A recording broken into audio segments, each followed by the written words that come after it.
Hi అండి. బాగున్నారా? మరి నేనైతే బాగున్నాను. అందుకని మరి భగవంతుడి దయతోటి మీ ముందుకొచ్చాను. మరి మీరు కూడా బాగుంటారని ఆశిస్తున్నాను. మరి అదే విధంగా సమాజంలో ఉన్నటువంటి ఆనాడు ముచ్చట్లు, ఈనాడు ముచ్చట్లలో మార్పు చేర్పులను గురించి మనము మాట్లాడుకుంటున్నామండి. కానీ మనం ఒకే సైడ్ దృష్టి పెట్టకూడదండి. అంటే వన్ వేలో వెళ్ళకూడదు మనం.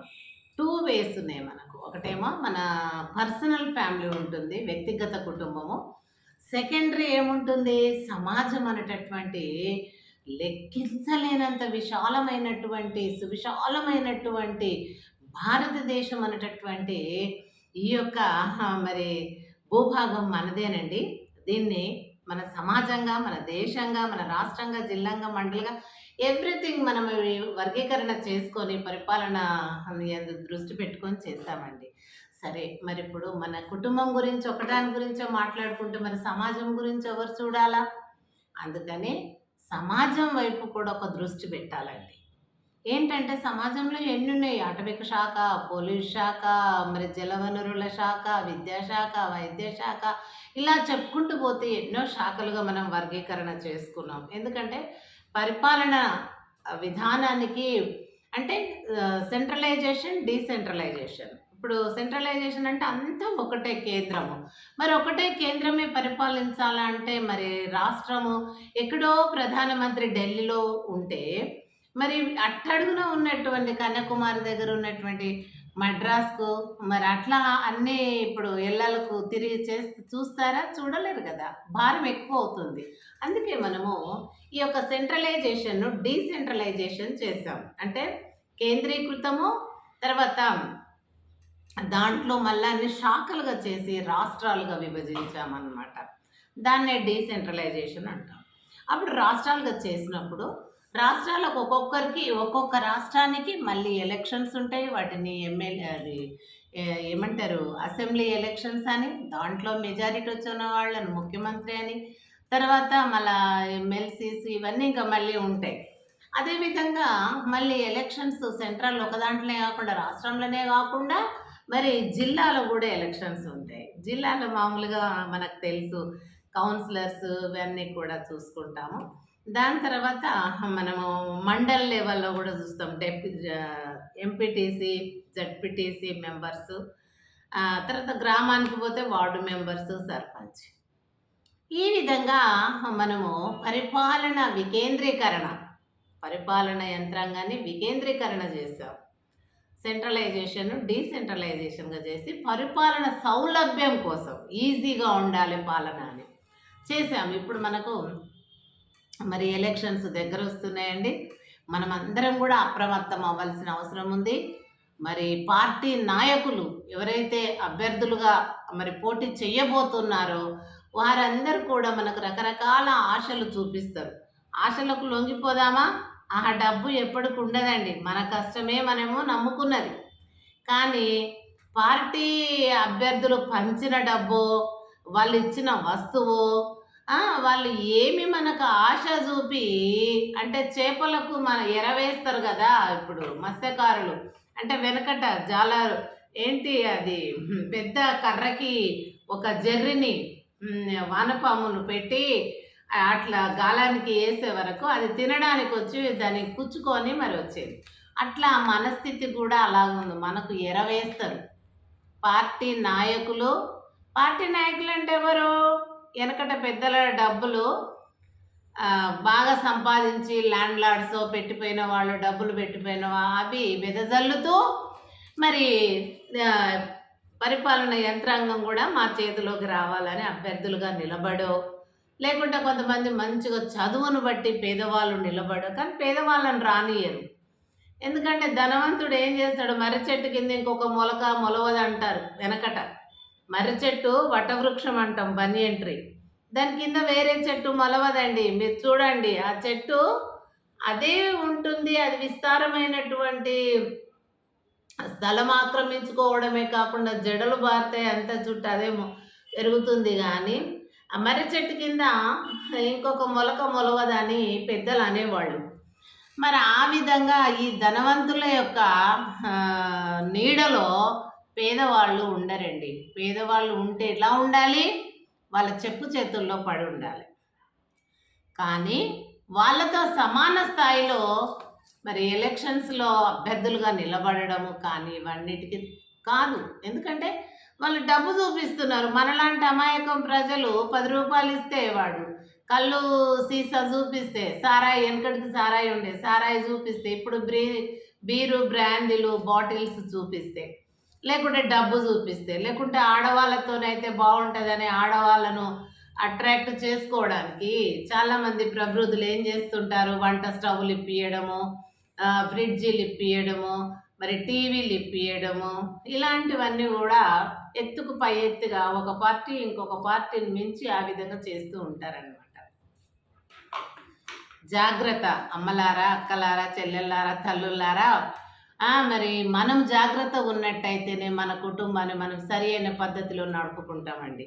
అలాంటివన్నీ కూడా మనము అటువంటి ప్రలోభాలకు లొంగిపోతే మన దేశాన్ని ఆ యొక్క ధనవంతులకు కానీ అటువంటి వాళ్లకు మన దేశాన్ని మనం వాళ్ళ చేతిలో పెట్టినట్టు అవుతుంది. దయచేసి మీరు ఎవరు కూడా ఏ స్త్రీ కూడా ఏదన్నా కావచ్చు, కుట్టు మిషన్ ఇవ్వచ్చు, ఒక అద్దులం బంగూరం ఇవ్వచ్చు, వెండి ఇప్పియొచ్చు, ఏదైనా చేయొచ్చు, శాశ్వతం కాదు. అది చూసుకుంటే కూడా ఇది దొంగది మనకు అనిపిస్తుంది. ఇప్పుడు ఆప్తులో గోల్డ్ ఇచ్చినటువంటి నాయకులు ఉంటే ఏం చేస్తారు, అది చూసి పలానా ఆయన ఇప్పించాడు అంటే దాని వెంబడి ఏముంటుంది, ఇది దొంగ బంగారం, నా కష్టం కాదు అని మన ఆత్మ మనకు చెప్తుందండి. కనుక అలాంటివి చేయకండి, లోబడకండి, ఏ ఆశలకు కూడా లొంగిపోకండి. మీ విలువైన ఓటు సద్వినియోగం చేసుకోండి, పేదవాళ్ళని గెలిపియండి. ఇప్పుడున్నటువంటి ప్రజానీకాన్ని ఎవ్వరొద్దండి. అందరూ 5 ఏళ్ళు 10 ఏళ్ళు పరిపాలించిన వాళ్ళే మళ్ళీ మళ్ళీ వస్తున్నారు. చాలు వాళ్ళ పరిపాలన మనకు. వాళ్ళను పక్కకు పెట్టి కొత్త వాళ్ళు ఎవరన్నా బీద వాళ్ళని ఎన్నుకోండి. ఏ కులమన్నా కానీ కులాలు మనకు దేవుడు పెట్టలేదు, మనం పెట్టుకున్నామై. కాబట్టి మనం పెట్టుకున్న అవి ఏవి కూడా పనికిరావు. భగవంతుడు పెట్టినటువంటివే మనం అనుసరించాలా. ఇప్పుడు భగవంతుడు అంటే కూడా భయం లేదులేండి. ఏం చేస్తున్నారు, వెనకట దేవుళ్ళను పై స్థాయిలో ఉంచేది మనుషులం. మనము నేల నుండి వచ్చినాం కాబట్టి నేల మీదనే ఉండాలి అని మన ఇండ్లు గుడిసెలు, పెంకుటిండ్లు, రేకులిండ్లు, పూరి గుడిసెలు, పెంకుడు ఇలాంటివి ఒక వరుసగానే ఉండేది. లేదా ఆ సౌటు మిద్దెలు 2 అన్నా ఉండేది గొప్ప వాళ్ళకు.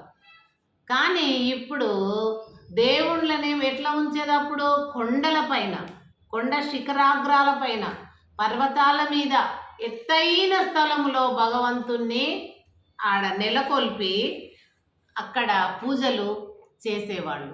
అంటే మానవుడు క్రింద ఉండాలా, మరి దేవుడు పై స్థాయిలో ఉండాలని. కానీ ఇప్పుడు అట్లుందా అండి? ఆనాడు అట్లుండే, పై స్థానంలో పైన పర్వతాల పైన కొండల పైన దేవుని గుడులు కట్టి అక్కడ మొక్కేది కాళ్ళు నడకతో నడిచి. కానీ ఇప్పుడు ఏం చేస్తున్నారు, ఈడ పొలము కొట్టేసి ప్లాట్లు చేస్తున్నారు, అమ్ముతున్నారు ఒక కాలనీ. ఆ కాలనీలో మనం ఏం చేస్తున్నాము, వెంబడే ఒక బ్రాహ్మణుడు వచ్చి ఈడ మీరు దైవ ప్రతిష్టాపన చేయాలా అని చెప్తాడు, వాని పొట్ట కోసం చెప్తాడు. ఆ కుతంత్రాలు ఎవరు తెలుసుకుంటలేరండి. ఆనాడు నుండి క్రీస్తు పూర్వము 500 శతాబ్దం నాటి నుండి ఈ యొక్క ఎప్పుడైతే ఆర్యబ్రాహ్మణులు అక్కడి నుంచి వచ్చి హిందూ సముద్రం దగ్గర స్థిరపడ్డారు, సింధు రివర్ దగ్గర, అప్పటి నుంచి ఈ గోళనే ఉంది.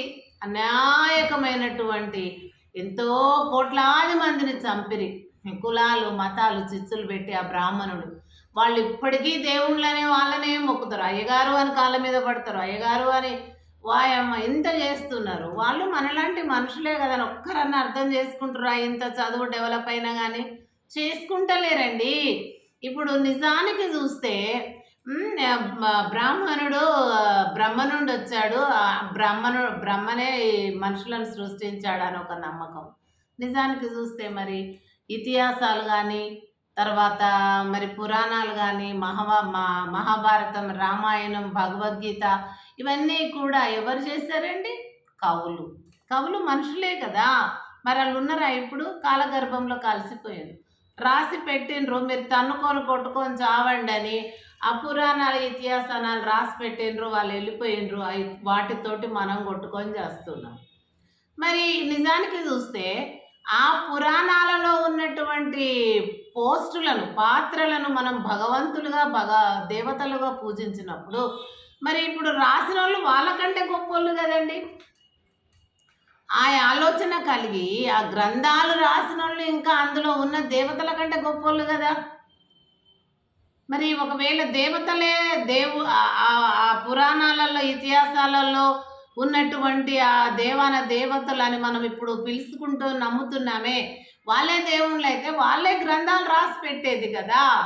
మేము ఇట్లా నిజ దేవుళ్ళము, ముందు కాలం ఇట్లా అవుతుంది, మీరు ఈ రకంగా నమ్ముకొని బతకండి అని చెప్పిపోదురు కదా. మరి వాళ్ళ కథలు కవులు ఎందుకు రాయాలి? కవులు మామూలు మనలాంటి మనుషులు. వాళ్ళు వెళ్ళిపోయినరు, మీరంతా కొట్టుకొని చావండి అని. మనం కొట్టుకొని చేస్తున్నాం. ఇప్పుడు బ్రాహ్మణుడు ఏం చేస్తాడు? అది అశాంతి, ఇది అశాంతి, అక్కడ ఆ మూలకింది, ఈ మూలకు, ఏ మూలకు ఏది ఉండదు, దేవుడే ఉంటాడు అన్ని మూలలు. అది మర్చిపోతున్నాము. వాళ్ళ కాళ్ళ మీద పడుతున్నాము, ఇండ్లు కొట్టుకుంటున్నాము, ఆస్తులు అమ్ముకుంటున్నాము, వాళ్ళకి పెడుతున్నాము. మనం ఎండిల్లా వాళ్ళు బండిల్లా, ఇట్లా అవుతుందండి. సరే, కొంచెం ఆలోచించండి. మీరు ఓటు విలువను తెలుసుకొని సద్వినియోగం చేసుకోండి, దుర్వినియోగం చేసుకోకండి. మరి ఇప్పుడు రాబోయే ఎలక్షన్స్లు అన్నిట్లో కూడా మీకు నచ్చినా నచ్చకపోయినా పేదవాళ్ళకి ఇవ్వండి, కొత్త వాళ్ళని ఎన్నుకోండి. అదే పాత రికార్డు అవుతున్నది. వాళ్ళొద్దు, వాళ్ళకు వేర్లు వారిపోయినాయి. మనది కదండి దేశము, సమాజం. అందుకే మన వ్యక్తిగత కుటుంబం, మన పర్సనల్ ఫ్యామిలీ, రెండవది సముద్రం లాంటి మన భారతదేశం అనే సమాజంలో కూడా మనం భాగస్వాములం అండి. పార్లమెంట్ ఎలక్షన్లో ఓటే, మరి రాష్ట్రంలో ఉన్న అసెంబ్లీ ఎలక్షన్స్ ఓటే, మరి జిల్లాలో, మరి మండలాల్లో, గ్రామం నుంచి మనకు ఓటు విలువ ఉంది. దాన్ని సద్వినియోగం చేసుకుందాం, మన దేశాన్ని సరి అయిన పద్ధతిలో నడిపిద్దాం. Thank you so much.